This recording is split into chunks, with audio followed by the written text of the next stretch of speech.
ಹರೇ ಶ್ರೀನಿವಾಸ.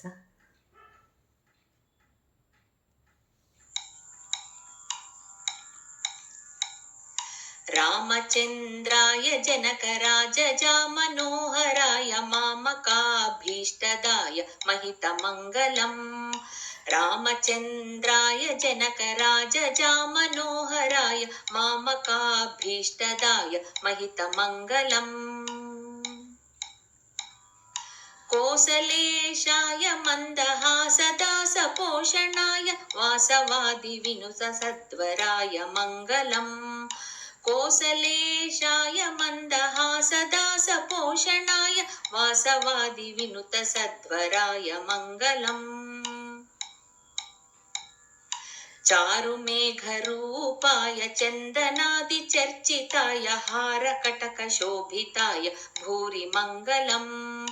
चारुमेघरूपाय चन्दनादिचर्चिताय हारकटकशोभिताय भूरि मङ्गलम्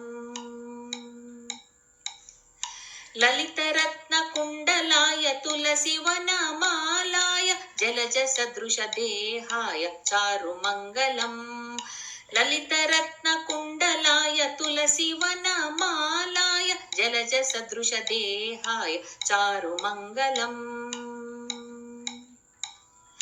देवकी सुपुत्राय देवदेवोत्तमाय भावजा गुरुवराय भव्यमङ्गलम्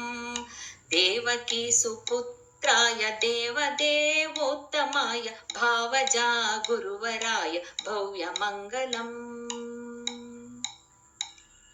पुण्डरीकाक्षाय पूर्णचन्द्रवदनाय अण्डजावाहनाय अतुलमङ्गलम्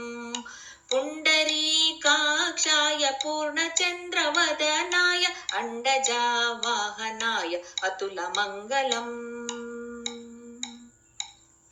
विमलरूपाय विविधवेदान्तवेद्याय सुमुखचित्तकामिताय शुभ्रमङ्गलम् विमलरूपाय विविधवेदान्तवेद्याय सुमुखचित्तकामिताय शुभ्रमङ्गलम्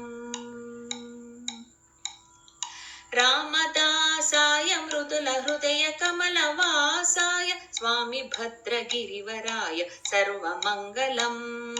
रामदासाय मृदुलहृदयकमलवासाय स्वामी भद्रगिरिवराय सर्वमङ्गलम्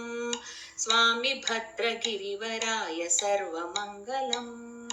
स्वामी भद्रगिरिवराय सर्वमङ्गलम्।